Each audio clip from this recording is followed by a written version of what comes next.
Hey, restaurant owners, operators, managers, chefs. Today I want to talk to you about the 6 most important things you need to know about food cost.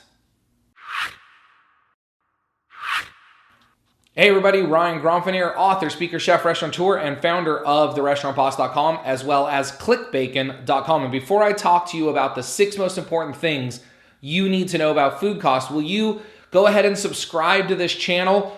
Be sure to leave a comment and click on that bell so you can get updates, but subscribe to this channel so I can keep sending you more of this amazing free content to help you make more money in your restaurant.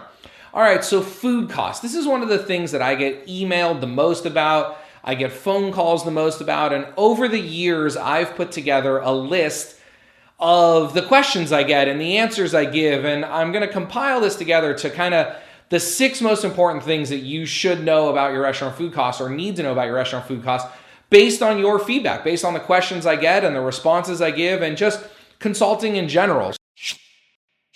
So the first is the difference between item costing and period costing. So number 1 is item costing. It's a very simple formula. All it is the cost to produce the item divided by the selling price. That'll give you a decimal point. It'll give you like 0.2 or 0.25. Just go ahead and multiply that by 100 to get your percentage. But this is for item costing. Again, it's the cost divided by the selling price. Now, I get a lot of questions about people who are like, where's the best food cost calculator? Do you have Excel spreadsheets for this? How can I figure out the cost of my menu items? Honestly, here's the answer I give. Just do it on a scratch piece of paper. It's not that complex. This part is fairly simple. I mean, it is complex. It's complicated. I know that. But don't let the reason why you don't know the item cost of a menu item, the percentage of a menu item, be because you couldn't find the right calculator or a complex spreadsheet or you're waiting on some software. Just go to your invoices, figure out what it costs to put that item together, divide it by what you're going to sell it for, and that'll give you the item cost in a percentage. It's that simple. Please don't overcomplicate it because it gets more complex as we go. The second thing is knowing the difference between item costing and period costing. So period cost of goods sold would be for like a week, a month, a year, a quarter, right? Now it's basically the same formula, but instead of using the cost divided by the selling price, we're going to use total purchases for that period divided by the total sales for that period. Now what's important here is that when you're talking about food cost, that you're only taking food purchases divided by food sales, not total sales, but food sales. Also, make sure things like whisks and spatulas and chemicals are not included in that because it's food cost. So if you wanted to do liquor cost, it would be liquor purchases divided by liquor sales. If you wanted to do wine cost, it would be wine purchases divided by wine sales for a specific period of time. Now, I know you're out there saying, wait, there are problems here because of days of the weeks and holidays and all these other things, and you are correct. This is where it starts to get more complicated, where people start to use inventory calculations. Now, let me first give you the inventory calculation, which is beginning inventory plus purchases minus ending inventory will equal usage. Then you do usage divided by sales to get the correct cost of goods sold. So if you wanted to figure out what your cost of goods sold was or your food cost in a month, you would take your beginning inventory value plus all of your purchases, then take out your ending inventory value to tell you usage, right? How much product did you use in that month? Then you would divide your usage for the month by your sales for the month. That will give you an accurate food cost for a period. However, I'm going to talk about this more in another video.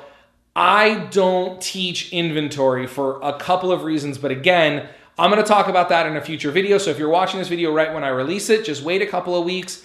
If you're watching this video a couple of weeks after I released it, look in this playlist, in the cost of goods sold playlist or labor cost playlist or just costing playlist, whichever playlist this is in. I think there's a way for us to bring it up on the screen and look for that why I don't teach inventory video.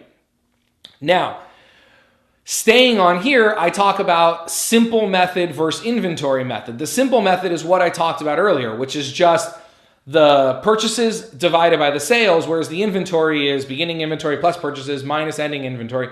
I personally like the simple method, but if you're going to use the simple method, use it for a longer period of time. 1 week, 1 month isn't enough. You need to do this for like a 3-month period or a 6-month period to counterbalance the waves in the month, right? Days of the week, days of deliveries, etc. However, my preferred method is a rolling method where we use completed weeks. I prefer a 4-week rolling. So we take the last 4 completed weeks, all that data, and use that rather than ending it on midweek. If that's a little too complex for you, I have some software called ClickBacon. We'll put a link below this video in the comments section where you can check out ClickBacon, and we do rolling calculations for you. It's really simple to do. Actually, we do all of your cost of goods sold and labor calculations over there. But anyways, let's move on now. So the third thing is no utilities and no labor. That's right. No utilities and no labor in cost of goods sold calculations. We're going to talk about that in prime cost video. Again, check out the playlist, but listen to me. Do not include labor. Do not include utilities in this. I've already given you the formulas. It's just the food cost divided by the selling price or the food purchases divided by the sales price. That's it. Now, this is directly related to your volume. Here's what I mean by that. If you are slow or you are busy, your cost of goods sold should remain the same. Volume fixes a lot of things, but volume should not fix cost of goods sold. So when I get phone calls from people that say, well, if we were just busier, my cost of goods sold would go down, wrong. Maybe marginally because of less waste and things like that, but don't think volume is going to fix this. With labor, it's a different story, but when it comes to cost of goods sold, you should be able to manage your cost of goods sold well enough that if you're busy, it should remain the same or get a little better. And if you're slow, it should remain the same, but should not get substantially better or worse with volume. Now, the fifth thing that we're going to talk about here, right? 1, 2, 3, 4, 5. Yep, the fifth thing. Margin is most important. Margin or cash contribution is more important than percentages. What I mean by that is if you have 2 items on your menu, one has a 25% food cost and one has a 50% food cost, it's natural to think, well, let's sell more of the 25% food cost item. But if the 25% food cost item is a hamburger that you sell for $10 and the 50% food cost item is a steak that you sell for $20, then let's think about this. The 25% cost of goods sold or food cost on the $10 hamburger means that it costs you $2.50 to make that hamburger. Now, so then there's a profit of $7.50, right? Makes sense? Sorry, I skipped around there a little bit, but $7.50. If we go to that steak, the $20 steak with a 50% food cost, it costs you $10 to produce that steak. You have a $10 profit on that item. So don't make all of your decisions based on cost of goods sold only. Don't make all of your decisions based on cost of goods sold only. Consider margin or cash contribution as well. Okay, now the last thing, the 6th most important thing that you need to know about food costs is I don't know what your food cost should be. I can't sit here and tell you as an expert of the industry, consulting for over 10 years, operating restaurants and working with literally hundreds of clients from all over the world. I cannot tell you what your food cost should be, and anyone that does tell you is wrong. I don't know. Sure, there are industry averages. We've all heard, somewhere between 25 and 33%. Great.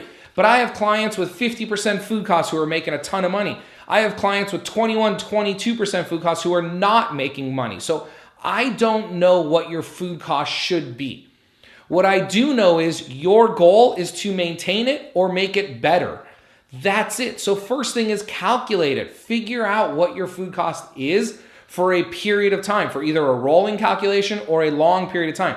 3 months, 6 months, whatever. If you're going to do 6 months, then every month kick out an old month and add a new month and figure it out and just make sure that it's staying flat or getting better. Lower is better. But I don't know what it should be. Don't shoot for some target number that you randomly heard someone tell you. I know this video is a little complicated. I know I tried to pack a ton into this. I could literally do an hour on each one of the bullet points, but I wanted to give you a brief overview, the most common things I hear about food costs. I'm sorry this video went long. If you haven't already, please subscribe to the channel so we can update you as quickly as possible. Click that bell, leave your comments or questions below, and I look forward to bringing you another great video like this next week. Have a wonderful day.